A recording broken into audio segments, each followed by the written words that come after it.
ETV ప్రేక్షకులకి నమస్కారం. Triplex detergents of శుభమస్తు కార్యక్రమానికి స్వాగతం. ఈనాటి శుభమస్తు కార్యక్రమంలోని గ్రహఫల మంచంలో గ్రహాల యొక్క స్థితిగతులు, వాటి యొక్క శుభాశుభ ఫలితాల గురించి పరిశీలిద్దాం. అలాగే ఈరోజు 12 రాశుల వారికి ఏ సంఖ్యలు కలిసి వస్తాయి, రంగుల యొక్క ప్రాధాన్యత, ఏ దేవతల్ని పూజించాలి, ఎటువంటి దేవతాస్తుతులు పఠించాలి, ముఖ్యంగా 12 రాశుల వారు ఈరోజు చేపట్టవలసినటువంటి కార్యక్రమాలు ఏమిటో కూడా పరిశీలిద్దాం. ముందుగా నేటి పంచాంగ వివరాలు. శ్రీ జైనామ సంవత్సరం మార్గశిర మాసం దక్షిణాయనం హేమంత ఋతువు. ఈరోజు మార్గశిర శుద్ధ సప్తమి అన్ని శుభకార్యాలకి కూడా పనిచేస్తుంది. ముఖ్యంగా స్థిరాస్తి విషయాల్లో నిర్ణయాలకి బాగా కలిసి వస్తుంది. స్థిరాస్తి కొనుగోలు వంటివి కూడా బాగా లాభిస్తాయి. ఈరోజు శనివారం లేదా శనివారం. ఈరోజు చేపట్టేటువంటి ఏకాదశ పూర్వక రుద్రాభిషేకాలు, అలాగే శని పూజలు, నల్లటి పుష్పాలతో పూజించేటువంటి ఆధ్యాత్మిక కార్యక్రమాలు శని ద్వారా ఏర్పడేటువంటి ప్రతికూల పరిస్థితులను దూరం చేస్తుంది. ముఖ్యంగా ఏలినాటి శని, అర్ధాష్టమ శని, అష్టమ శని నడుస్తున్నటువంటి వారికి ఈ ప్రక్రియ బాగా ఉపయోగపడుతుంది. ఇక నక్షత్రం మఖా నక్షత్రం. ఈ మఖా నక్షత్రంలో 2, 4 పాదాల్లో పుట్టినట్టయితే దోషం లేదు. 1, 3 పాదాల్లో పుట్టినట్టయితే శాంతి తప్పనిసరి. అలాగే ఈరోజు మఖా నక్షత్రంలో పుట్టేటువంటి వారికి కేతు మహాదశ తోటి ప్రారంభమవుతుంది. ప్రస్తుతం కేతు యొక్క స్థితి మీ నక్షత్ర స్థితి. ఆ స్థానాధిపతి అయినటువంటి బృహస్పతి ఉచ్చస్థితిలో ఉండడమే కాకుండా ఉచ్చస్థుడైనటువంటి కుజుడి చేత కూడా చూడబడుతున్నాడు. కాబట్టి ఈ కేతు దశ ఆకస్మిక అనుకూలత, ఆకస్మిక విజయాలు కలిగించడంలో సమర్థత కలిగినటువంటి గ్రహం. ఇక గ్రహాల యొక్క స్థితిగతులను కనుక పరిశీలించినట్టయితే బృహస్పతి యొక్క ఉచ్చస్థితి, కుజుడు యొక్క ఉచ్చస్థితి, ఇద్దరికి ఉన్నటువంటి పరస్పర వీక్షణ, అలాగే శని యొక్క శత్రుక్షేత్ర స్థితి, రవి యొక్క మిత్రక్షేత్ర స్థితి, వృశ్చిక క్షేత్రస్థితి, ఇక శుక్రుడు యొక్క ధనస్సు క్షేత్ర స్థితి, రాహు యొక్క కన్యాక్షేత్ర స్థితి, కేతు యొక్క మీనక్షేత్ర స్థితి ఈరోజు ఉన్నటువంటి గ్రహస్థితి. ఇక ఈరోజు 12 రాశుల వారికి ఏర్పడేటువంటి శుభాశుభ ఫలితాలను పరిశీలిద్దాం. ముందుగా మేషరాశి. ఈరోజు మేషరాశి వారిని పరిశీలించినట్టయితే శారీరక శ్రమ అధికంగా ఉంటుంది. చేపట్టేటువంటి కార్యక్రమాల్లో నత్తనడక కొనసాగుతుంది. వృత్తి, వ్యాపార, ఉద్యోగ సంబంధిత కార్యక్రమాల్లో జాగ్రత్తతో కూడినటువంటి నిర్ణయాలు తప్పనిసరి. స్థిరాస్తి విషయాలు మాత్రం కలిసి వస్తాయి. రాజకీయపరమైనటువంటి లబ్ధికే చేపట్టేటువంటి కార్యక్రమాల్లో ఆటంకాలను చవిచూస్తారు. ఆరోగ్యంలో ప్రతికూలత కొనసాగుతుంది. వ్యాపార ప్రతిబంధకాలని ధైర్యంగా ఎదుర్కోలేకపోతారు. ఈరోజు మీ అదృష్ట సంఖ్య 2. తెలుపు వర్ణం ప్రశాంతతను పెంచుతుంది. ప్రతికూల పరిస్థితులను దూరం చేస్తుంది. అనుకూల దైవం శ్రీ మహావిష్ణువు. ఈరోజు ఈ రాశివారు శ్రీ మహావిష్ణువుని దర్శించి భక్తి శ్రద్ధలతో పూజాది కార్యక్రమాలు నిర్వహించడం ద్వారా అష్టమ శని ద్వారా ఏర్పడేటువంటి ఆటంకాలు తొలగిపోతాయి. ఈ సాయంత్రం ఈ రాశివారు శ్రీ మహావిష్ణువుని దర్శించి విష్ణు సహస్రనామాన్ని పఠించడం ద్వారా ఆర్థికపరమైనటువంటి వ్యవహారాల్లో ఏర్పడినటువంటి చిక్కులు వీడిపోతాయి. ఆరోగ్య పరీక్షలు ఈరోజు మీకు మేలును కలిగిస్తాయి. ఈరోజు వృషభ రాశి వారిని పరిశీలించినట్టయితే సంబంధ బాంధవ్యాల విషయంలో జాగ్రత్తలు పాటించాలి. వృత్తి, వ్యాపార, ఉద్యోగ సంబంధిత కార్యక్రమాల్లో ఏర్పడినటువంటి సంభాషణలు కార్యరూపం దాల్చుతాయి. కార్యక్రమ నిర్వహణలో నైపుణ్యం కొనసాగుతుంది. ఆర్థికపరమైనటువంటి చిక్కులు ఉన్నప్పటికీ సర్దుకుపోయేటువంటి స్వభావం ద్వారా సమస్యలకు పరిష్కారాలు లభిస్తాయి. గృహ సంబంధిత కార్యక్రమాలు అనుకూలిస్తాయి. ప్రయాణాల విషయంలో చిరు జాగ్రత్తలు తప్పనిసరి. ఆరోగ్య ఖర్చులు కొనసాగుతాయి. ఈరోజు మీ అదృష్ట సంఖ్య 8. నీలపు వర్ణం మేలును కలిగిస్తుంది. ప్రతికూల పరిస్థితిని దూరం చేస్తుంది. అనుకూల దైవం శ్రీ వెంకటేశ్వర స్వామి. ఈరోజు ఈ రాశివారు శ్రీ వెంకటేశ్వర స్వామిని దర్శించి భక్తి శ్రద్ధలతో పూజించడం ద్వారా ఆర్థిక పరమైనటువంటి ప్రయోజనాలని వేగవంతంగా సాధించగలుగుతారు. ఈ సాయంత్రం ఈ రాశివారు శ్రీ వెంకటేశ్వర స్వామికి చేసేటువంటి అభిషేకాది కార్యక్రమాలు సంబంధ బాంధవ్యాలని మెరుగుపరుస్తుంది. ఆటంకాలని దూరం చేస్తుంది. అభివృద్ధికి దోహదపడుతుంది. ఆర్థిక ప్రయత్నాలు ఈరోజు మీకు లాభిస్తాయి. ఈరోజు మిథున రాశి వారిని పరిశీలించినట్టయితే శత్రువులపై విజృంభించగలుగుతారు. నూతన గృహ కార్యక్రమాలకి నాంది ప్రారంభమవుతుంది. వృత్తి, వ్యాపార, ఉద్యోగ సంబంధిత కార్యక్రమాల్లో ప్రోత్సాహకాలం ప్రారంభమవుతుంది. కార్యక్రమ నిర్వహణలో ఏర్పడినటువంటి పొరపాట్లు సవరించుకునేటువంటి అవకాశాలు దగ్గరవుతాయి. ప్రాధాన్యతను సంతరించుకునేటువంటి కార్యక్రమ నిర్వహణ కొనసాగించగలుగుతారు. విద్యా సంబంధిత వ్యవహారాల్లో ప్రోత్సాహం లభిస్తుంది. విదేశీ సంబంధిత లావాదేవీలు బాగా కలిసి వస్తాయి. ఆర్థిక పురోభివృద్ధికి చేపట్టేటువంటి కార్యక్రమాలు సంతృప్తిని కలిగిస్తాయి. ఆరోగ్యం పదిలం. ఈ రోజు మీ అదృష్ట సంఖ్య 3. పసుపు వర్ణం త్వరితగతిని శుభాల్ని కలిగిస్తుంది. ప్రతికూల పరిస్థితులను దూరం చేస్తుంది. ఆనందకర సంఘటనల్ని ఆహ్వానిస్తుంది. అనుకూల దైవం శ్రీ మహాలక్ష్మి. ఈరోజు ఈ రాశివారు శ్రీ మహాలక్ష్మి అమ్మవారిని దర్శించి భక్తి శ్రద్ధలతో పూజించడం ద్వారా ఆర్థిక ప్రయోజనాల్ని వేగవంతంగా సాధించగలుగుతారు. ఈ సాయంత్రం ఈ రాశివారు శ్రీ సూక్త విధానంతో చేపట్టేటువంటి ఆధ్యాత్మిక పూజలు ఉత్తమ ఫలితాల్ని కలిగిస్తుంది, వేగవంతమైనటువంటి అభివృద్ధికి దోహదపడుతుంది, ఆర్థికంగా కలిసి వస్తుంది. విదేశీ సంబంధిత ప్రయాణాలు, సంభాషణలు, లావాదేవీలు ఈరోజు మీకు లాభిస్తాయి. ఈరోజు కర్కాటక రాశి వారిని పరిశీలించినట్టయితే మనోవేదనలు ఉన్నప్పటికీ నెట్టుకు రాగలుగుతారు. సంబంధ బాంధవ్యాల విషయంలో దూకుడు నిర్ణయాలు పనికిరావు. వృత్తి, వ్యాపార, ఉద్యోగ సంబంధిత కార్యక్రమాల్లో విఘ్నాల్ని చవిచూస్తారు. ఆర్థికపరమైనటువంటి ప్రయోజనాల్ని అవలీలుగా సాధించినప్పటికీ అనిశ్చిత పరిస్థితులు కూడా వెన్నంటి ఉంటాయి. కార్యక్రమ నిర్వహణలో జాగ్రత్తతో కూడినటువంటి నిర్ణయాలు తప్పనిసరి. క్రీడా సంబంధిత వ్యవహారాల్లో చిరు సమస్యలు తలెత్తుతాయి. ఆరోగ్య విషయంలో కూడా ప్రతికూలత కొనసాగుతుంది. ఈ రోజు మీ అదృష్ట సంఖ్య 8. నీలపు వర్ణం మేలుని కలిగిస్తుంది, ప్రశాంత పరిస్థితులకి దోహదపడుతుంది. అనుకూల దైవం ఆంజనేయ స్వామి. ఈ రోజు ఈ రాశి వారు ఆంజనేయ స్వామిని దర్శించి భక్తి శ్రద్ధలతో పూజించడం ద్వారా మనోధైర్యం పెరుగుతుంది, తద్వారా ఆరోగ్య రక్షణ ఏర్పడుతుంది, కార్యసిద్ధి ఏర్పడుతుంది. ఈ సాయంత్రం ఈ రాశి వారు ఆంజనేయ స్వామిని భక్తి శ్రద్ధలతో ఎర్రటి పుష్పాలతో పూజించడం ద్వారా ఆర్థిక విజయాలు సాధించగలుగుతారు. జన్మ బృహస్పతి ద్వారా ఏర్పడే మానసిక క్లేశాలు దూరమవుతాయి. ఆధ్యాత్మిక కార్యక్రమాలు ఈరోజు మీకు లాభిస్తాయి. ఈరోజు సింహరాశి వారిని పరిశీలించినట్టయితే అలంకరణకి ప్రాధాన్యతనిస్తారు. ఆర్థికపరమైనటువంటి విజయాలు సాధించగలుగుతారు. విదేశీ సంబంధిత లావాదేవీలు బాగానే కలిసి వస్తాయి. వృత్తి, వ్యాపార, ఉద్యోగ సంబంధిత కార్యక్రమాల్లో ప్రోత్సాహం వెన్నంటి ఉంటుంది. కార్యక్రమ నిర్వహణలో ప్రాధాన్యతను సంతరించుకోగలుగుతారు. ఇతరులు చేసినటువంటి పొరపాట్లకి బాధ్యత వహించినప్పటికీ సక్రమ నిర్వహణ కొనసాగించగలుగుతారు. ఆరోగ్యం పదిలం. ఈ రోజు మీ అదృష్ట సంఖ్య 2. తెలుపు వర్ణం ప్రశాంతతని పెంచుతుంది, ప్రతికూల పరిస్థితుల్ని దగ్గర చేస్తుంది, ఆహ్లాద పరిస్థితుల్ని ఆహ్వానిస్తుంది. అనుకూల దైవం లక్ష్మీ నరసింహస్వామి. ఈ రోజు ఈ రాశివారు లక్ష్మీ నరసింహస్వామిని దర్శించి భక్తి శ్రద్ధలతో పూజించడం ద్వారా ఆర్థిక విజయాలు వేగవంతంగా దగ్గరవుతాయి. ఈ సాయంత్రం ఈ రాశివారు లక్ష్మీ నరసింహస్వామికి చేసేటువంటి అభిషేకాది కార్యక్రమాలు, తెల్లటి పుష్పాలతో చేసేటువంటి పూజలు ఉత్తమ ఫలితాలని కలిగిస్తుంది. గృహ సంబంధిత సఖ్యతని పెంపొందింపచేస్తుంది. ఆనందకర సంఘటనని ఆహ్వానిస్తుంది. నూతన స్నేహాలు ఈరోజు మీకు లాభిస్తాయి.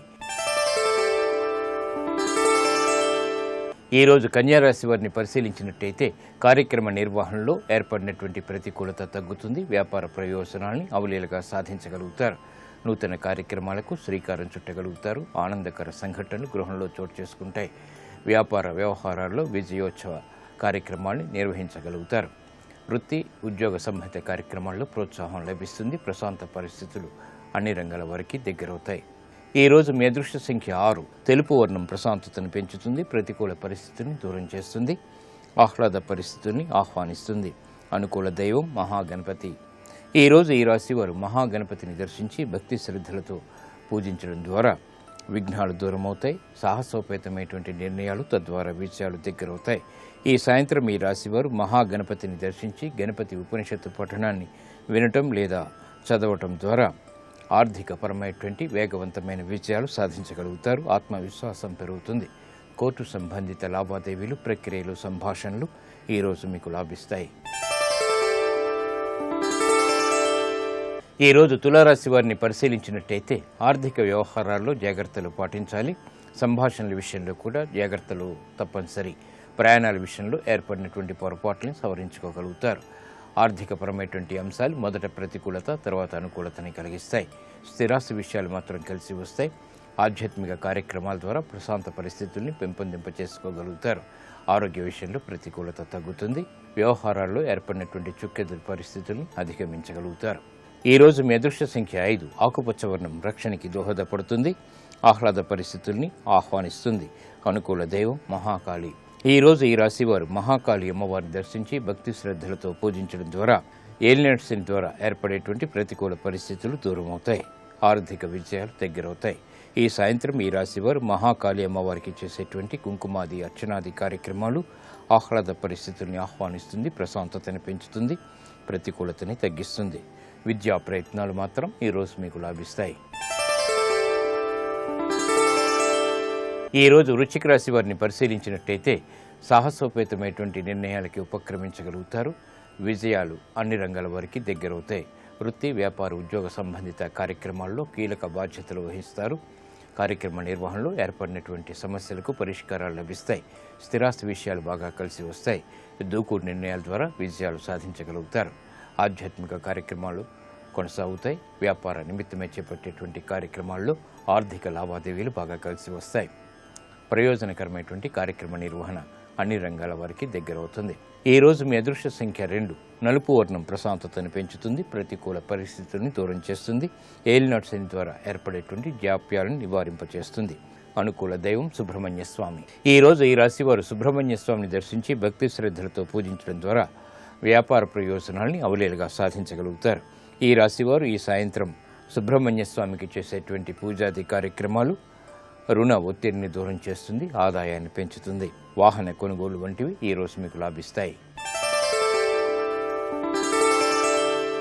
ఈ రోజు ధనుసు రాశి వారిని పరిశీలించినట్టయితే జాగ్రత్తతో కూడినటువంటి నిర్ణయాలు వ్యాపారీత్యా తప్పనిసరి. మిత్రులతో మైత్రి కొనసాగుతుంది. ప్రతిస్తంభన అన్ని కార్యక్రమాల్లో కూడా కొనసాగుతుంది. వ్యాపార నిమిత్తమే చేపట్టేటువంటి కార్యక్రమాల్లో జాగ్రత్తతో కూడినటువంటి నిర్ణయాల ద్వారా మాత్రమే విజయాలు సిద్ధిస్తాయి. ఆర్థిక లావాదేవీల విషయంలో జాగ్రత్తలు వహించాలి. కుటుంబ సఖ్యత లోపించేటువంటి సంఘటనలు లేకపోలేదు. వృత్తి, వ్యాపార, ఉద్యోగ సంబంధిత కార్యక్రమాల్లో ఏర్పడినటువంటి ప్రతికూల పరిస్థితుల్ని ఎదుర్కొనేటువంటి శక్తి సామర్థ్యాలు లోపిస్తాయి. జాగ్రత్తతో కూడినటువంటి నిర్ణయాల ద్వారా మాత్రమే ఉపశమనం లభిస్తుంది. ఈ రోజు మీ అదృష్ట సంఖ్య 8.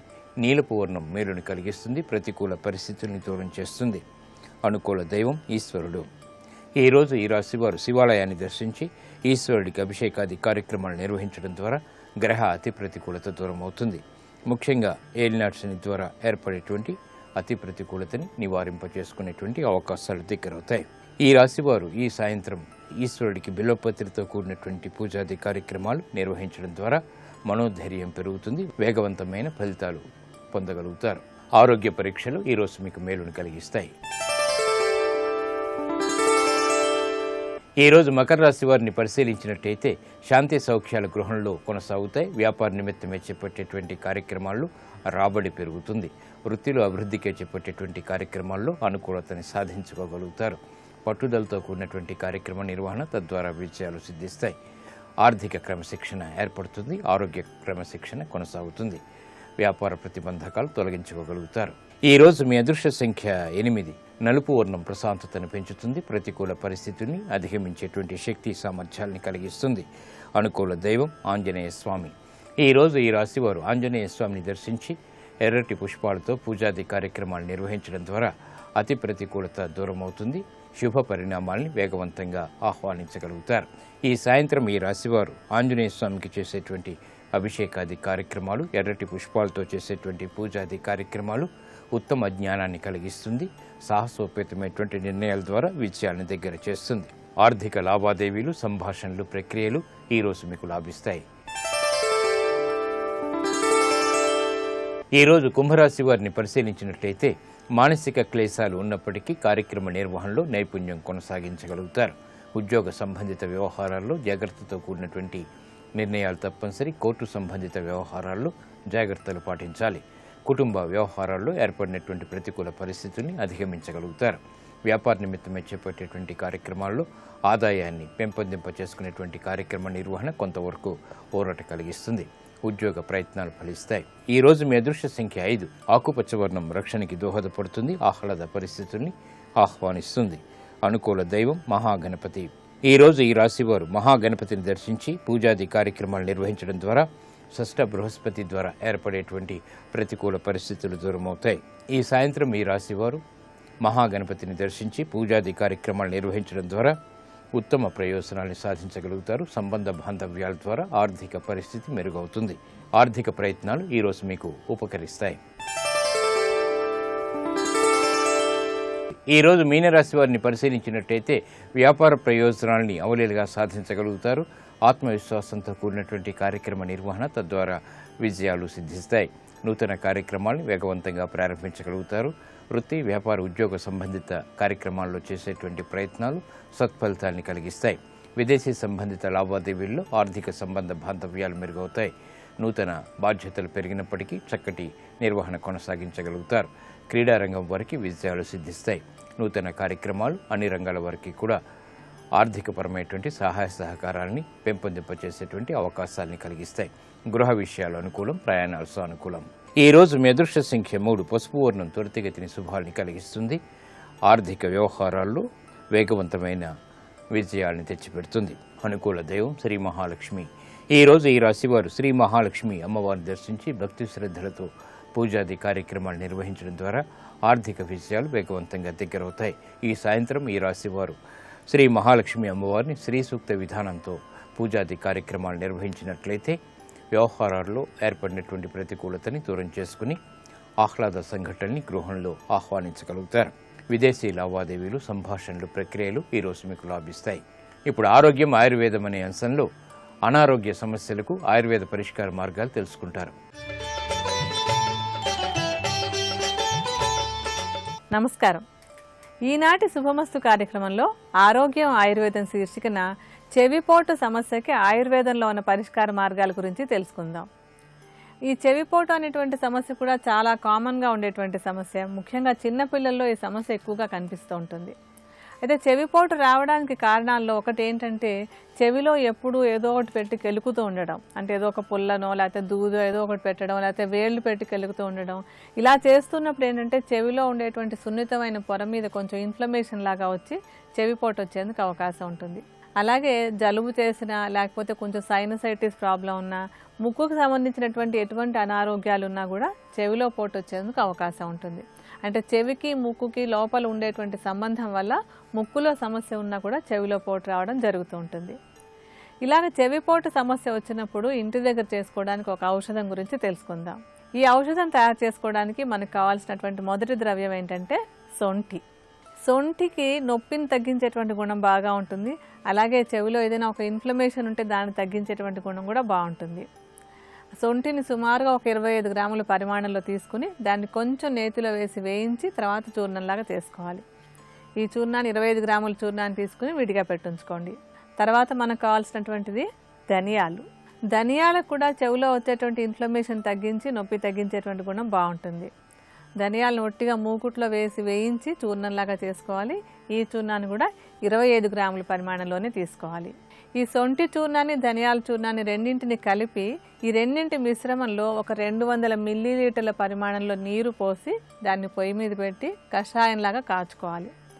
అంటే 200 మిల్లీలీటర్లలోంచి 4వ వంతు అంటే ఒక 50 మిల్లీలీటర్లు మాత్రమే మిగిలేంత వరకు దీన్ని కషాయంలాగా కాచుకుని వడపోసి పక్కన పెట్టి ఉంచుకోండి.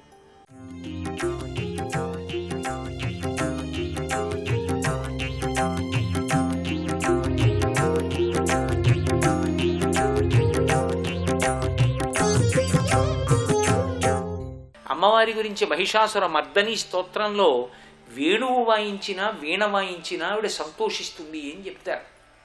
అటువంటి తల్లిని భజిస్తే ఏమొస్తుంది అంటే సరస్వత్యా, మొట్టమొదట సరస్వతీదేవి యొక్క అనుగ్రహం కలుగుతుంది.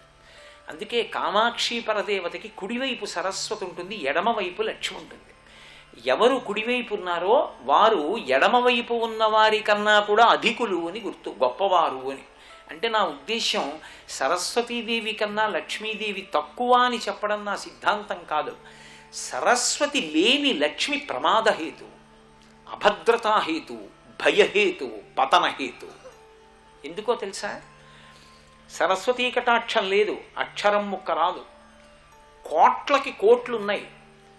తన దగ్గర ఎంత డబ్బుందో కూడుకోలేడు, అంకెలు వేయలేడు, సంతకం పెట్టలేడు. ఎవరు ఏ కాగితం రాశాడో దాని మీద వేలిముద్ర వేస్తాడు, కానీ భయమే. ఏమో నమ్ముతున్నాను, ఎక్కడ ముంచేస్తాడో, ఏమవుతుందో భయం. శాస్త్రం తెలియదు, ఎక్కడ దానం చేయాలో తెలియదు, ఎక్కడ దానం చేస్తే తనకు ఉపయోగపడుతుందో, తన జీవితం ఉద్ధరణలోకి వస్తుందో తెలియదు. కాబట్టి ఇప్పుడు డబ్బు పట్టుకెళ్ళి ఇవ్వకూడని చోట అపాత్రదానం చేశాడనుకోండి, జీవితం పాడవుతుంది. కాబట్టి ఎక్కడ దాన్ని ఉపయోగించుకోవాలో తెలియాలన్నా ఉన్నదాన్ని తనది అని క్షేమంగా రాత్రి తలగడా మీద తలపెట్టగానే నిద్ర పట్టాలన్నా విద్య ఉండాలి. నచోరహార్యం నచ రాజహార్యం నభ్రాతుభాజ్యం నచ భారకారి వ్యయే కృతే వర్ధతయేవ నిత్యం విద్యాధనం సర్వధన ప్రధానం. అన్ని ధనాల్లోకి గొప్ప ధనం విద్యాధనమే. కాబట్టి నచోరహార్యం నచ రాజహార్యం నభ్రాతుభాజ్యం. ఏదైనా ఆస్తి ఉంటే అన్నా తమ్ముడు పంచుకుంటారు. అన్నయ్య నీ దగ్గర అంత ఉంది, నాకు పంచిచ్చే నీ తమ్ముడు అడుగుతాడు, ఎవడు అడగడు విద్య విషయంలో. కాబట్టి నభ్రాతు భాజ్యం నచభారకారి, డబ్బు ఉందనుకోండి మొయ్యాలి, అదో భారం. కానీ ఎంత విద్య ఉన్నా సరే అమ్మా బాబోయ్ నేను మొయ్యలేకపోతున్నానని అనక్కర్లేదు, సంతోషంగా తేలిపోతాడు, అవన్నీ తలుచుకుంటూ మురిసిపోతుంటాడు. కాబట్టి నచభారకారి వ్యయే కృతే వర్ధతయేవ నిత్యం. మామూలు డబ్బు ఖర్చు పెట్టామనుకోండి తరిగిపోతుంది. విద్యాధనం ఖర్చు పెట్టిన కొద్దీ జ్ఞాపక శక్తి పెరిగి ఇంకా ఇంకా ఇంకా ఇంకా జ్ఞాపకంలో ఉంటాయి, కొత్త విషయాలు స్ఫురణలోకి వస్తూ ఉంటాయి. కాబట్టి వ్యయే కృతే వర్ధతయేవ నిత్యం విద్యాధనం సర్వధన ప్రధానం. అన్ని ధనాలలోకి గొప్ప ధనం విద్యాధనమే. విద్యానామనరస్య రూపమధికం ప్రచ్ఛన్న గుప్తం ధనం విద్యాభోగకరీ యశశుభకరీ విద్యా గురూణాం గురు. విద్య చాలామంది అంటారు సరస్వతీదేవి లక్ష్మీదేవి ఓ చోట ఉండరండి, సరస్వతీ కటాక్షం ఉన్నవాడికి లక్ష్మీ కటాక్షం ఉండదు, లక్ష్మీ కటాక్షం ఉన్నవాడికి సరస్వతీ కటాక్షం ఉండదు అంటారు. ఆ దిక్కుమాలిన మాటలన్నీ ఎక్కడి నుంచి వచ్చాయో తెలుసా? వీడి స్వానుభవం, వీడికి ప్రవర్తన తెలియదు. తెలియక ఏం చేస్తారంటే దెబ్బలాడుకు చచ్చి అత్తా కోడలు ఓ ఇంట్లో ఉండరు, వేరు కాపురం పెట్టుకుంటారు. కాలు పెట్టినతోనే కాంతుని మెడవిర్చి నిండు సంసారంబు రెండు చేసి తన మగడెంత ఆర్జనపరుడైన పొరుగు పుల్లమ్మ కాపురము మిచ్చి ప్రాణీషుడొకటి సల్పగ తానొకటి సల్పి అది ఏమనంగా కస్సుమను చులీచి విభుడిందులకు నేని విసిగి ఒక్కటి అన పెళ్ళు పెళ్ళున పది వేలుగుప్పి పట్టజాలక పెనిమిటి ఇట్టెయన్న బావికిని ఏటికిని వడి పరువులెట్టెడి కాంతతోడి కాపురము కంటే వేరే నరకంబు కలదే. ఈ పద్యం చదివినంతసేపు నేను ఇటే చూస్తూ చదివే తప్ప అటువైపు తిరిగి చదవలేదు. లోకంలో ఎప్పుడూ మంచి చెడు ఉంటుంది. ధూర్త స్త్రీల గురించి ఆ మాట చెప్పారు. కాబట్టి సరస్వతీ కటాక్షం అనేటటువంటిది ఉంటే లక్ష్మీ కటాక్షం ఉండదు అని సిద్ధాంతీకరించకూడదు. అత్తా కోడలు దెబ్బలాడుకుంటారు, అందుకని అత్తున్న చోట కోడలు ఉండదని. విష్ణుమూర్తి యొక్క నాభికమలంలోంచి పుట్టినవాడు బ్రహ్మగారు, కాబట్టి విష్ణువు యొక్క కొడుకు బ్రహ్మ, బ్రహ్మకి భార్య సరస్వతి, విష్ణువు భార్య లక్ష్మి, కాబట్టి లక్ష్మికి సరస్వతి ఏమవుతుంది? కోడలు అవుతుంది. అత్తా కోడలు ఓ ఇంట్లో ఉండరు, అందుకని సరస్వతీ కటాక్షం ఉంటే లక్ష్మీ కటాక్షం ఉండదంటారు. కానీ పరమ అబద్ధం. నేను మీతో ఓ మాట చెప్పనా? మీ అందరికన్నా ఎత్తు మీద ఎవడు కూర్చున్నాడు? నేనే. ఇంతకన్నా లక్ష్మీ కటాక్షం ఏముంటుంది? ఇంత అగ్రాసనం ఇచ్చి నన్ను ఎందుకు కూర్చోబెట్టారు? 4 ముక్కలు మాట్లాడుతున్నాను కాబట్టి. సరస్వతీ కటాక్షానికి లక్ష్మీ కటాక్షం లేకపోవడం ఏంటి? సరస్వతి ఉండి లక్ష్మి ఉంటే భద్రతగా ఉంటుంది, జీవితం తరిస్తుంది. సరస్వతి లేని లక్ష్మి భయహేతువు ప్రమాదహేతువు. అందుకని సరస్వతి ఉండి లక్ష్మి ఉండాలి, ముందు సరస్వతి ఉండాలి. ఊరికే లక్ష్మీరా లక్ష్మీరా లక్ష్మీరా అంటే చటుక్కుని వచ్చేసి కూర్చుంది అనుకోండి, అక్కడి నుంచి భయం పట్టుకుంటుంది. ఇంకా అందుకే అర్థం లేకుండా సంపాదించిన వాడి ప్రాణం ఆ డబ్బు వల్లే పోతుంది. కాబట్టి సరస్వత్యా ముందు సరస్వతీ కటాక్షం ఉండాలి. అందుకే కామాక్షి అమ్మవారికి కుడి చేతి వైపు సరస్వతి ఉంటుంది. అంటే దాని అర్థం లక్ష్మిని చిన్నబుచ్చారని కాదు, ఈవిడ అనుగ్రహం వల్ల ఈవిడ కూడా క్షమదాయిని అవుతుంది, లేకపోతే ప్రమాదం నీకు. ఆవిడ వల్ల కాదు, నీకు చదువు లేకపోవడం ప్రమాదం అవుతుంది. కాబట్టి సరస్వత్యా ఎంత సరస్వతీ కటాక్షం ఉంటుందట. విధిహరి సపత్నో విహరతే. 4 ముఖాలతో వేదం చెప్పే బ్రహ్మగారు అనుకుంటాట, ఇదేమిట్రా నా భార్య కదా సరస్వతి, నాకుండవలసిన సరస్వతీ కటాక్షం కన్నా వీడికి ఎక్కువ ఉంది సరస్వతీ కటాక్షం. అమ్మ నాయనోయ్ మా ఆవిడ నాకన్నా వాడిని ఎక్కువ అనుగ్రహించింది అని అసూయపడతాట. అంత సరస్వతీ కటాక్షం వస్తుంది ఎవరికి? కామాక్షిని పూజ చేసిన వాడికి. సరస్వత్యా లక్ష్మ్యా, లక్ష్మీదేవి యొక్క కటాక్షం ఎంత కలుగుతుందంటే విధిహరి సపత్నో విహరతే. ఎంతటి ఐశ్వర్యం కలిగిన వాడవుతాడంటే, ఇంటి ముందు ఏనుగులు తొండములు ఎత్తి ఘీంకారం చేస్తుంటాయి. రావణుడు శివస్తుతి చేస్తూ అంటాడు, ఎవరు ప్రదోష వేళలో ఈ స్తవం చేస్తున్నారో వారి ఇంటి ముందు ఏనుగులు తొండములు ఎత్తి ఘీంకరిస్తాయని. ధర్మరాజు గారి ఐశ్వర్యం గురించి మహాభారతంలో ద్రౌపదీదేవి చెప్తుంది. యవ్వానివాకిట నిభమద పంకంబు రాజభూషణ రజో రాజీనడగు అంటుంది. అది ధర్మరాజు గారి ఐశ్వర్యం అంటే. యవ్వానివాకిట ఇభమద పంకంబు. మహారాజులు ధర్మరాజు గారి దర్శనం చేసుకుని ఆయన కాళ్ళకి నమస్కారం పెడదామని ఒకళ్ళనొకళ్ళు తోసుకుంటూ వెళ్ళిపోతుంటే వాళ్ళు పెట్టుకున్నటువంటి ఆభరణాల్లో ఉన్నటువంటి వజ్రాలు ఒకళ్ళది ఒకళ్ళు రాపిడికి వజ్రాల పొడి కిందపడి గాలికి పైకి ఎగురుతుంటే అక్కడ ఉన్న మదపుటేనుగులు నిలబడి ఘీంకారం చేస్తే ఆ ఏనుగుల నుంచి కారినటువంటి మదజలముల చేత తడబబడి ఆ వజ్రముల యొక్క గుండ నేల మీద ఆగిపోయిందిట, అంటుకుపోయి. అంతటి ఐశ్వర్యవంతుడయా ధర్మరాజు అంటే తక్కువ చేసి మాట్లాడతావేం భీమా అని అడిగింది విరాట పర్వంలో. అంతటి ఐశ్వర్యం ఎక్కడిది అంటే అమ్మవారి ఉపాసన నుంచి వస్తుంది. అంత లక్ష్మీ కటాక్షం చూసి అనుకుంటారట, అరే వీడికి లక్ష్మీదేవికి పతి అయిన విష్ణుమూర్తికి ఉండవలసిన లక్ష్మీ కటాక్షం కన్నా వీడికి ఎక్కువ ఉందే అనుకుంటాట. శ్రీ మహావిష్ణువు కూడా అంత గొప్ప లక్ష్మీ కటాక్షం పొందుతాడు. కాబట్టి సరస్వత్యా లక్ష్మ్యా విధిహరి సపత్నో విహరతే. బాగుంది, కానీ ఎంత భయంకరంగా ఉంటాడంటే పగలు చూస్తే రాత్రి కల్లోకి వస్తాడు. అంత భయంకరంగా ఉంటాడు. ఏమిటి ఉపయోగం? ఎవరు చూస్తారు ఆయన్ని? అమ్మో ఐశ్వర్యవంతుడు సరస్వతీ కటాక్షం ఉన్నవాడే కానండి, ఆయన్ని చూస్తే భయం వేస్తుంది, అలా ఉంటాడు అంటారు. కాబట్టి ఎంత సరస్వతీ కటాక్షం ఉన్నా, ఎంత లక్ష్మీ కటాక్షం ఉన్నా రూపం సరిగ్గా లేకపోతే కాదుట. ఎవరు కామాక్షి పరదేవతకి భక్తుడై ఉంటాడో వాడు ఎంతటి రూపవంతుడవుతాడంటేట, రతేహే పాతివ్రత్యం శిథిలయతి రమ్యేన వపుషా. లోకంలో అందగాడు అంటే మన్మధుడితో పోలుస్తాం. అసలు నిజానికి లోకంలో అందగాడు అన్న మాట అన్వయం అయ్యేంత అందగాడు ఎవరంటే పరమశివుడు. ఎందుకో తెలుసా? మెట్లెక్కడం అని ఒక మాట ఉంటుంది కదా.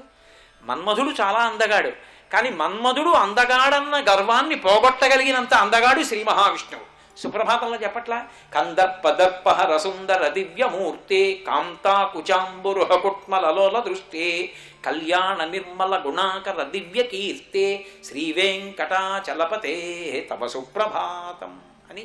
కందర్పుడు అంటే మన్మధుడు. నేను అందగాణ్ణని మన్మధుడు అనుకుంటాట. తండ్రి విష్ణువు వెళ్ళి పక్కన నిలబడితే అబ్బా కొడుకు కన్నా నాన్నే బాగున్నాడండి అంటే అంత అందంగా ఉంటాడు ఆయన శ్రీ మహావిష్ణువు. శ్రీ ఉమామహేశ్వర పరబ్రహ్మార్పణమస్తు. స్వస్తి.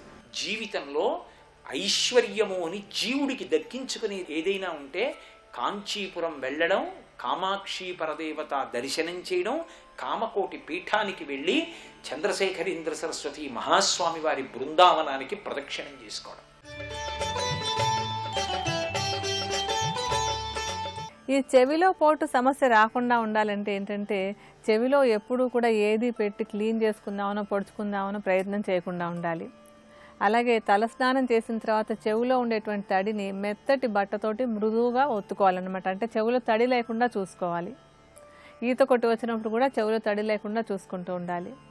ముఖ్యంగా చంటి పిల్లలకి నోట్లో పాల సీసా పెట్టి పడుకోబెట్టేటువంటి అలవాటు మానేసేయాలన్నమాట. అలా చేసినప్పుడు ఆ సీసాలోంచి వచ్చేటువంటి పాలు కొన్ని పిల్లల చెవుల్లోకి వెళ్ళి వాళ్ళకి తర్వాత చెవిలో పోటు వచ్చేందుకు అవకాశం ఉంటుంది. ఈ అలవాటు కూడా బాగా తగ్గించుకోవాలి. చలికాలంలో ఉండేటువంటి చల్లగాలి వల్ల కూడా చెవిలో పోటు వచ్చేందుకు అవకాశం ఉంది కనుక ఆ కాలంలో చెవి మీద కొంచెం రక్షణగా ఒక మఫ్లర్ కానీ లేకపోతే చెవిలోకి గాలి వెళ్లకుండా ఏదో ఒకటి చుట్టుకోవడం అనేటువంటి అలవాటు ద్వారా చెవిలో పోటు రాకుండా చూసుకోవచ్చు. మనం ఇందాక ఔషధం తయారు చేసుకోవడానికి కావాల్సిన కషాయాన్ని చేసి ఉంచుకున్నాం కదా. ఈ కషాయం రెడీ అయిన తర్వాత ఈ 50 మిల్లీలీటర్ల కషాయంలో మనం తర్వాత వేయవలసినటువంటిది ఏంటంటే ఆవ నూనె. ఈ 50 మిల్లీలీటర్ల కషాయానికి ఒక 15 మిల్లీలీటర్ల పరిమాణంలో ఆవ నూనెను కలుపుకోవాలి. ఆవ నూనె కూడా నొప్పిని తగ్గించేటువంటి గుణం చాలా బాగా ఉంటుంది. ఈ ఆవ నూనె కషాయం కలిపి పొయ్యి మీద పెట్టి కేవలం నూనె మాత్రమే మిగిలేంత వరకు సన్నటి మంట మీద కాచుకోవాలి. నూనె మాత్రమే మిగిలేటప్పుడు చివర్లో కొంచెం ఇంగువ కూడా చేర్చాలి.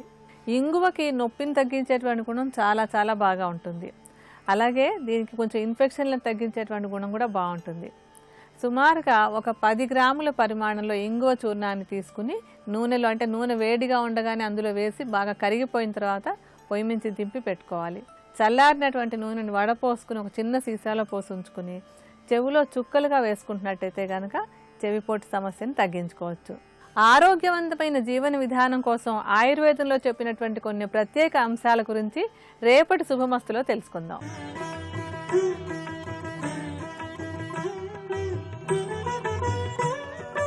త్రిబులెక్స్ డిటర్జెంట్ సోప్ శుభమస్తు కార్యక్రమంలో శుభయోగం శీర్షికకి స్వాగతం. ఈ శీర్షికన కార్యసిద్ధి ప్రక్రియలు అనే అంశం గురించి పరిశీలిద్దాం. శని కార్యసాధకుడు. కార్యసిద్ధిని పొందటానికి శనివారం నాడు శని అనుగ్రహాన్ని పెంపొందింపజేసుకోవటానికి రావి చెట్టు ఆరాధన, జమ్మి చెట్టు ఆరాధన ఎంతగానో సహకరిస్తుంది. శనివారం నాడు రావి చెట్టు దగ్గరకు వెళ్ళి రావి చెట్టు మొదట్లో నీళ్లల్లో పాలు కలిపినటువంటి నీళ్లల్లో చిన్న బెల్లం ముక్క వేసి చెట్టు మొదట్లో పోయటం ద్వారా శని యొక్క అనుకూలతను పెంపొందింపజేసుకొని లక్ష్మీ కటాక్షాన్ని కూడా సులభంగా పొందవచ్చు. అదేవిధంగా శనివారం నాడు రావి చెట్టు దగ్గరకి సూర్యోదయానికి పూర్వమే వెళ్ళి రావి చెట్టు మొదట్లో ఆవ నూనెతో ఒక దీపాన్ని వెలిగించాలి. అలా ఆవ నూనెతో దీపాన్ని వెలిగించిన తర్వాత స్వచ్ఛమైన పాలను రావి చెట్టు మొదట్లో రావి చెట్టుకు నివేదన చేయాలి. ఇలా చేస్తే శని యొక్క అనుగ్రహాన్ని సులభంగా పొందవచ్చు. అలాగే శనివారం నాడు ఒక రాగి పాత్రలో నీటిని తీసుకొని ఆ నీళ్ళల్లో చక్కెర పాలు కలిపి రావి చెట్టు మొదట్లో పశ్చిమ దిక్కు వైపు తిరిగి ఆ నీటిని పోయటం ద్వారా శనిగ్రహం యొక్క పరిపూర్ణమైన అనుగ్రహాన్ని చాలా సులభంగా పొందవచ్చు. అలాగే రావి చెట్టు మొదట్లో నువ్వులు మినుములు కలిపినటువంటి నీళ్లను శనివారం నాడు పోసి రావి చెట్టు చుట్టూ 26 ప్రదక్షిణలు చేయటం ద్వారా ఏలిన నాటి శని, అష్టమ శని, అర్ధాష్టమ శని దశలలో శనిగ్రహం యొక్క పరిపూర్ణమైన అనుగ్రహాన్ని చాలా సులభంగా పొందవచ్చు. అలాగే రావి చెట్టు దగ్గరకు శనివారం వెళ్ళినప్పుడు రావి చెట్టు మొదట్లో తూర్పు దిక్కుగా లవంగాలు, పాలు, చక్కెర ఉంచటం ద్వారా కూడా శని యొక్క అనుగ్రహాన్ని సులభంగా పొందవచ్చు. అదేవిధంగా రావి చెట్టు దగ్గరకు వెళ్ళి దీపాన్ని వెలిగించి ప్రదక్షిణలు చేసిన తరువాత రావి చెట్టు మొదట్లో నల్ల ద్రాక్ష పండ్లు, ఇంగువ, ఆవపిండితో చేసినటువంటి పదార్థాలు ఉంచాలి. ఇలా ఉంచినట్లయితే గ్రహచార రీత్యా ఉన్నటువంటి శని దోషాలను తొలగింపజేసుకొని కార్యసిద్ధిని పెంపొందింపజేసుకోవచ్చు. అలాగే రావి చెట్టు మొదట్లో దీపాన్ని వెలిగించి ప్రదక్షిణలు చేసి నివేదనలు కూడా పూర్తి చేసిన తర్వాత రావి చెట్టుకు సమీపంలో నిలబడి రావి ఆకులతో తయారు చేయబడిన విస్తరిలో నల్లటి నువ్వులు పోసి వాటి మీద నల్లటి వస్త్రాన్ని ఉంచి ఎవరికైనా దానంగా ఇవ్వాలి. ఇలా చేసినట్లయితే రావి చెట్టుకు సంబంధించిన పరిపూర్ణమైన పూజా కార్యక్రమాన్ని పూర్తి చేసుకొని శనిగ్రహ సంబంధమైనటువంటి సకల దోషాలను తొలగింపజేసుకొని శని యొక్క అనుకూలతను చాలా సులభంగా పొందవచ్చు. అలాగే శనివారం నాడు రావి చెట్టు మొదట్లో ఉన్నటువంటి పుట్టను దర్శించి ఆ పుట్ట దగ్గర నువ్వుల పిండి, పాలు, వడపప్పు నివేదన చేయటం ద్వారా కూడా శని యొక్క అనుకూలతను సులభంగా పెంపొందింపజేసుకొని కార్యసిద్ధిని పొందటానికి ఆస్కారం ఎక్కువగా ఉంది. అలాగే శనివారం నాడు చేసే జమ్మి చెట్టు ఆరాధన కూడా శని అనుగ్రహానికి విశేషంగా సహకరిస్తుంది. శనివారం నాడు జమ్మి చెట్టు దగ్గరకు వెళ్ళి ఆ జమ్మి చెట్టు మొదట్లో ఒక ఇనుప ప్రమిదను తీసుకొని ఆ ఇనుప ప్రమిదలో ఆవ నూనెను పోసి 8 ఒత్తులు వేసి దీపాన్ని వెలిగించాలి. ఇలా చేసినట్లయితే శని యొక్క అనుగ్రహాన్ని చాలా సులభంగా పొందవచ్చు. అలాగే శనివారం నాడు జమ్మి చెట్టు దగ్గరకు వెళ్ళినప్పుడు జమ్మి చెట్టు చుట్టూ 21 ప్రదక్షిణలు చేసి చెట్టు మొదట్లో నల్లటి నువ్వులు, నల్ల గాజులు, నల్ల ద్రాక్ష ఉంచినట్లయితే శనిగ్రహం యొక్క పరిపూర్ణమైన అనుకూలతను పొందటానికి ఈ జమ్మి చెట్టు ఆరాధన ఎంతగానో సహకరిస్తుంది. అలాగే నవగ్రహ ఆలయంలో శని విగ్రహం మీద శనివారం నాడు జమ్మి ఆకులను ఉంచటం ద్వారా ఆ తర్వాత శనీశ్వర్ల వారికి మినుములు, నువ్వులు నివేదన చేయటం ద్వారా కూడా శని యొక్క పరిపూర్ణమైన అనుకూలతను పెంపొందింపజేసుకొని కార్యసిద్ధిని పొందటానికి ఆస్కారం ఎక్కువగా ఉంది. శనివారం నాడు శనికి అర్ఘ్యాన్ని సమర్పిస్తూ సూర్యుడి వైపు చూస్తూ సూర్యపుత్రో దీర్ఘదేహో విశాలాక్ష శివప్రియ మందచార ప్రసన్నాత్మ పీడాన్ దహతుమే శని అనేటటువంటి శ్లోకాన్ని 21 సార్లు జపించటం ద్వారా శని సూర్యపుత్రుడు కాబట్టి సూర్యపుత్రుడైనటువంటి శని యొక్క అనుగ్రహాన్ని సులభంగా పొంది కార్యసిద్ధిని పెంపొందింపజేసుకోవటానికి ఆస్కారం ఎక్కువగా ఉంది. ఈ విధంగా శనివారం నాడు ప్రత్యేకంగా శనికి సంబంధించిన అర్ఘ్యాన్ని సమర్పించటం ద్వారా రావి చెట్టును, జమ్మి చెట్టును ఆరాధన చేయటం ద్వారా రావి చెట్టు దగ్గరకు వెళ్ళి ప్రదక్షిణలు చేసే తరుణంలో పిప్పలాద అనేటటువంటి నామాన్ని 11 సార్లు జపించుకోవటం ద్వారా సమస్త గ్రహచార సంబంధమైనటువంటి శని దోషాలను, గోచార సంబంధమైన శని దోషాలను తొలగింపజేసుకొని ఉద్యోగ వ్యాపారాలలో, ఆర్థిక వ్యవహారాలలో, విదేశీయానానికై చేసే సర్వ ప్రయత్నాలలో చక్కటి పురోభివృద్ధిని సాధించవచ్చు. ఇంకా కార్యసిద్ధికి సంబంధించిన మరిన్ని ప్రక్రియలను గురించి వచ్చే శనివారం శుభమస్తు కార్యక్రమంలో శుభయోగం శీర్షికన తెలుసుకుందాం.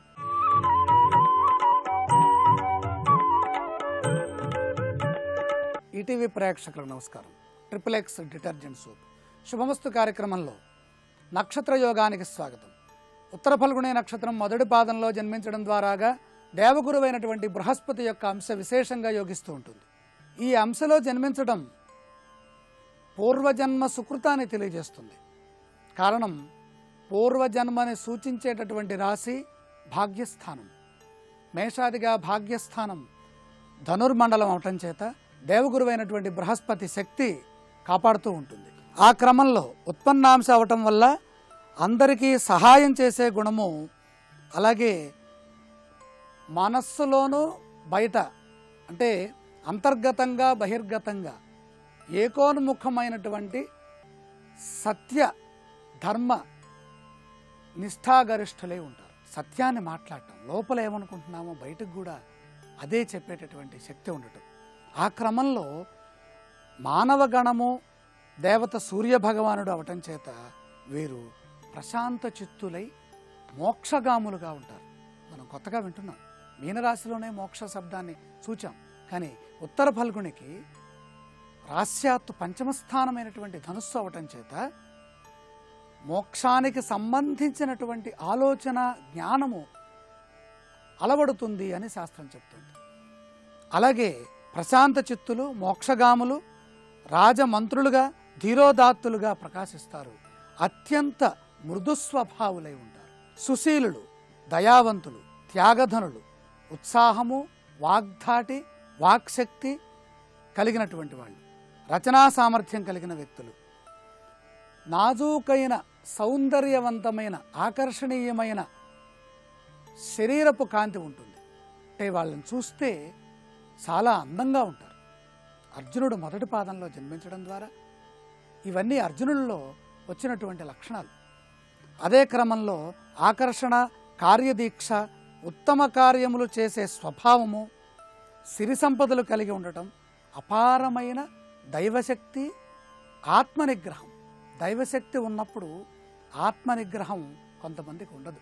ఆ దైవశక్తిని అంటే పుణ్యాన్ని సద్వినియోగం చేసుకోకుండా చిన్న చిన్న వాటికి, అల్పమైన కోరికలకి మనం ఉపయోగించేస్తాం. తద్వారా మనకున్నటువంటి దైవ సంపద అంతా కరిగిపోతుంది. అలా కాకుండా సమాజ శ్రేయస్సుకై ఆత్మనిగ్రహ శక్తి కావాలి. మన దగ్గర ఉన్నటువంటి పుణ్యాన్ని మన దగ్గర వాళ్ళ దగ్గర ప్రదర్శించి వాళ్ళ దగ్గర మనం గొప్పవాళ్ళుగా ఉండాలని ప్రయత్నం చేస్తాం. అదే ఆత్మనిగ్రహ శక్తి ఉన్నప్పుడు ఆ దయా సంపద ఈ ఆత్మ నిగ్రహాన్ని కలిగించి ఆ దైవశక్తి 10 మందికి ఉపయోగపడేట్టుగా దుర్వినియోగం కాకుండా కాపాడుతూ ఉంటుంది. ఆ క్రమంలో వీళ్ళు ప్రసిద్ధులు, విశేషమైన లౌకిక జ్ఞాన సంపద కలిగిన వాళ్ళు. ఇదే అర్జునుల్లో కనపడుతూ ఉంటుంది. దేవగురువైన బృహస్పతిలో కూడా కనపడుతుంది. ఏ సమయానికి, ఏ కాలానికి, ఎటువంటి సామాజిక పరిస్థితుల్లో ఉన్నామో ఆ పరిస్థితులకు తగ్గట్టుగా మన ఆలోచనలు, మన భావనలు మార్చుకొని అపారమైన ప్రాపంచిక లౌకిక జ్ఞాన సంపదని ఉపయోగించుకునే శక్తి ఉత్తర ఫల్గుణి నక్షత్రం మొదటి పాదంలో జన్మించడం ద్వారాగా ఏర్పడింది. ఉత్తర ఫల్గుణి నక్షత్రం మొదటి పాదంలో జన్మించిన వారు మరింత అభివృద్ధిని సొంతం చేసుకోవాలంటే అదృష్టవారం గురువారము, అదృష్ట దైవము పరమేశ్వరుడు, అదృష్ట వర్ణము సువర్ణ ఛాయ అంటే బంగారపు వర్ణము, ఈశ్వరారాధన చేసిన, అలాగే శుభ కార్యక్రమాల్లో ఈశ్వర ధ్యానం చేసిన పరిపూర్ణమైనటువంటి భగవత్కృప వీళ్ళకి లభిస్తుంది. అలాగే వీరు ఏ పని తలపెట్టినా గురువారం తలపెట్టడం చాలా మంచిది. గురువారం నాడు లక్ష్మీదేవిని ఆరాధించి శుభ కార్యక్రమాలు ప్రారంభం చేస్తే నిర్విఘ్నంగా లక్ష్మీ కటాక్షం లభించి ఆ కార్యంలో విజయాన్ని పొందుతారు, సంపూర్ణమైనటువంటి ఆనందాన్ని అనుభవిస్తారు. రేపటి శుభమస్తు కార్యక్రమంలో ఉత్తర ఫల్గుణి నక్షత్రం 2వ పాదంలో జన్మించిన వారి స్వభావము, వారి యొక్క భవిష్యత్ ఏ విధంగా ఉంటుందో తెలుసుకుందాం. ఇప్పుడు ఆరోగ్యము యోగా అనే శీర్షికన అనారోగ్య సమస్యల నివారణకై ఉపకరించే కొన్ని యోగాసనాలని పరిశీలన చేద్దాం. తరచూ జలుబు చేసే సమస్య నివారణకు భస్త్రిక ప్రాణాయామం ఎంతో ఉపయోగపడుతుంది. ముక్కు నుంచి తరచుగా నీరు స్రవించటం, ముక్కు తిప్పడ, తుమ్ములు, కళ్ళు ఎర్రబడటం వంటి సమస్యలతో జలుబు బాధ పెడుతుంది. చూడ్డానికి ఇది చిన్న సమస్య అయినా తరచుగా జలుబు చేయడం అనేది ఆరోగ్యపరంగా మంచిది కాదు. ఇది క్రమంగా ఉబ్బసం, బోంకైటిస్, న్యూమోనియా వంటి రోగాలకు కారణమవుతుంది. భస్త్రిక ప్రాణాయామ సాధన వల్ల తరచూ జలుబు చేయటం అనే సమస్యను అధిగమించవచ్చు. పద్మాసనంలో కానీ సుఖాసనంలో కానీ కూర్చుని భస్త్రిక ప్రాణాయామాన్ని అవలంబించాలి.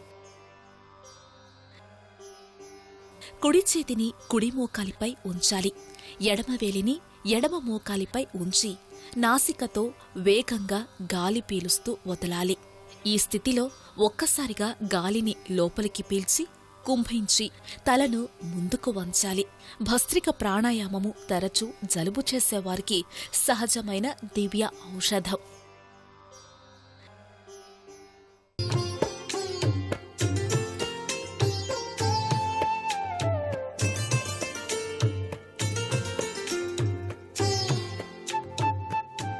ట్రిపుల్ డిటర్జెంట్ సోప్ శుభమస్తు కార్యక్రమంలో గృహబలం అంశానికి స్వాగతం. మీ ఇంటిలో శనీశ్వరుని యొక్క అనుగ్రహం పొందటానికి శనివార దేవుడైనటువంటి వెంకటేశ్వర స్వామిని గనక కొలిచినట్లయితే గృహ యజమానికి సంభవించేటువంటి శని దోషాలన్నీ కూడా పటాపంచలైపోతాయి అనే విషయాన్ని గుర్తుపెట్టుకోవాలి. ఆరాధనా బలం రీత్యా గృహబలానికి విశిష్టవంతమైనటువంటి ప్రభావం పొడసూపుతుంది. ఒక వ్యక్తి జీవితంలో గ్రహాలు బాగా లేనప్పుడు, దైవచింతన కూడా బాగా లేకపోతే వాస్తు పామై కాటేస్తుంది అనే విషయాన్ని ప్రతి ఒక్కరూ గుర్తుపెట్టుకోండి. అందుచేత గ్రహచార రీత్యా శని దోషం ఉన్నటువంటి కుటుంబంలో తప్పనిసరిగా శనివారం నాడు వెంకటేశ్వర స్వామివారిని, ఆంజనేయ స్వామివారిని తప్పనిసరిగా ఆరాధించాలి. అంతేకాకుండా శనివారం నాడు మీ గృహంలో నువ్వులు బెల్లం కలిపి చక్కటి ఉండను తయారు చేసి ఆ ఉండను ఆవుకు గనక ప్రదక్షిణాలు చేసి 3 తినిపించినట్లయితే తప్పనిసరిగా శనిగ్రహ దోష నివారణ ఏర్పడుతుంది. అంతేకాకుండా పచ్చని ఆకుకూరలు కూడా సకల దేవతా స్వరూపమైనటువంటి గోమాతకు మీరు దగ్గర ఉండి తినిపించటం సర్వత్రా కూడా శుభదాయకవంతమైన ప్రభావాన్ని కలిగింపచేస్తుంది. శనివారం నాడు గృహ యజమాని నువ్వుల నూనెను తన శరీరానికి చక్కగా రాసుకొని తల అంటుకొని అభ్యంగన స్నానం గనక ఆచరించినట్లయితే శని దోష నివృత్తి జరగటానికి ఆస్కారం అధికంగా ఉంటుంది సుమా.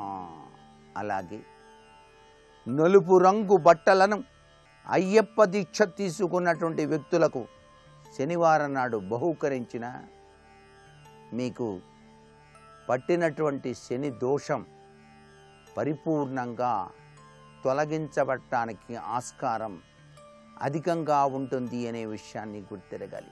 శనివారం నాడు తప్పనిసరిగా రావి చెట్టు ప్రదక్షిణం చేసి రావి చెట్టు వద్ద నువ్వుల నూనెతో గనక దీపారాధన చేసినట్లయితే తప్పనిసరిగా శని దోష నివృత్తికి చక్కటి మార్గం ఏర్పడుతుంది. మీ ఇంటి ముంగిట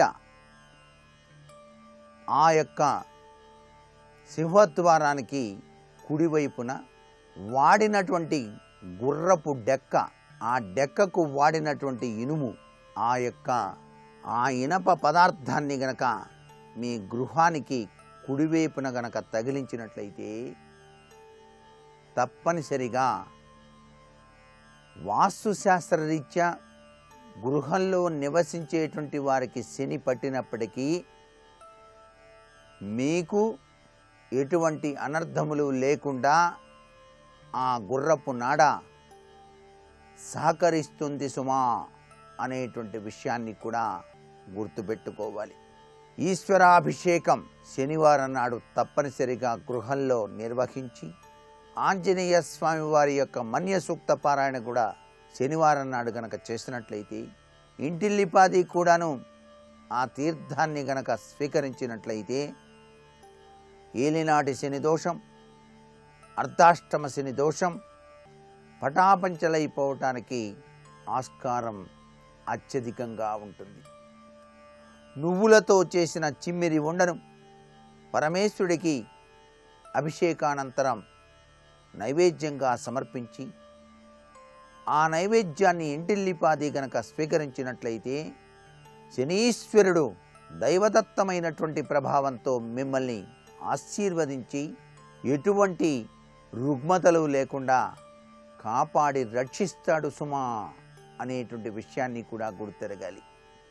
శనీశ్వర అంటే ఈశ్వర తత్వం కూడా దానిలో మిళితమై ఉన్నది కాబట్టి నువ్వులతో చేసిన చిమ్మిరి ఉండను అభిషేక ప్రియుడైనటువంటి పరమేశ్వరునికి నైవేద్యంగా సమర్పించి స్వీకరించాలి సుమా.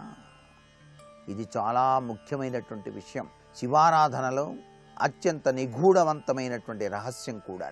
ఏ ఇంట శివాభిషేకం నిర్వహించి ఆ ఇంట చిమ్మిరి నైవేద్యంగా పెట్టి అందరూ కూడా స్వీకరిస్తారో వారికి ఐశ్వర్యాభివృద్ధిని ఐశ్వర్యే నమః అనేటువంటి తత్వంలో పరమేశ్వరుడు తన దివ్యవంతమైన అనుగ్రహ కటాక్ష వీక్షణాల్ని ప్రసరింపచేస్తాడు అని చెప్పేసి శాస్త్రం. అలాగే మీరు కనుక వీలైతే మీ యొక్క శరీరం బరువు ఎంతైతే ఉంటుందో అంత బరువు బొగ్గుల్ని తూచి పారుతున్నటువంటి నదిలో కనుక ఒక శనివారం నాడు కనుక వదిలినట్లయితే ఎటువంటి శని సంబంధమైనటువంటి పీడ ఉన్నప్పటికీ కూడా పటాపంచలైపోతుంది అని చెప్పేసి మనకు శాస్త్రంలో చెప్పారు. ఇంత గొప్ప విశేషం ఈ శనివార మహత్యంలో దాగిన ప్రభావంగా చెప్పాలి. శనీశ్వరుని యొక్క లీలలు అమోఘవంతంగా ఉంటాయి. శని తప్పనిసరిగా సన్మార్గవంతుణ్ణి చేయటానికి మానవుడికి అనేకమైనటువంటి లీలల్ని ప్రదర్శించాడు అని శాస్త్రం. దాని రీత్యా శమగ్నిరగ్నిభిస్కరశ్చన్న సపతు సూర్య సంవాతో వాత్ప్రపాపశ్రిత అనే మంత్రాన్ని అనుష్ఠానం చేయటం సర్వే సర్వత్రా శుభదాయకం. మరికొన్ని ముఖ్యమైనటువంటి వాస్తు విశేషాంశాలు సోమవారం నాటి శుభమస్తు కార్యక్రమంలో తెలుసుకుందాం. రేపటి శుభమస్తు కార్యక్రమంలో అదృష్ట భాగ్యం సంఖ్యాశాస్త్రం అనే శీర్షికన 2వ తేదీన పుట్టిన వారి యొక్క గొప్ప గుణగణాలు, వారు ఏ విధంగా అభివృద్ధిని సాధిస్తారు అనేటువంటి విశేషాంశాలు తెలుసుకుందాం. ఇప్పుడు ఆరోగ్యం యోగా అనే శీర్షికన అనారోగ్య సమస్యల నివారణకు ఉపకరించే యోగాసనాలు ఏమిటో చూద్దాం. తరచూ జలుబు చేసేవారికి నిరాలంబ సర్వాంగాసనం కూడా ఉపయోగకారి. వాత పిత్త కఫదోషాల నివారణకు, ఉబ్బసం దగ్గు ఛాతిలో మంట వంటి సమస్యలకు, గొంతువాపు వంటి సమస్యల నివారణకు నిరాలంబ సర్వాంగాసనం ఉపయోగపడుతుంది. నేలపై వెల్లకిలా పడుకుని ఆ తరువాత ఆసన భాగాన్ని అరచేతులతో పట్టుకుని నిదానంగా మొత్తం కాళ్లను పైకి లేపాలి. భుజములు తలభాగం నేలకు తాకి ఉంటాయి. కాళ్లు పైకి లేచి ఉన్నప్పుడు 2 జతగా ఉండాలి. కంఠం నుండి బొటనవేళ్ల వరకు నిటారుగా ఉండాలి. ఈ ఆసన సాధన వల్ల శ్వాసకోశ వ్యవస్థ చైతన్యవంతమై తరచూ జలుబు చేయడం అనే సమస్య తగ్గుతుంది.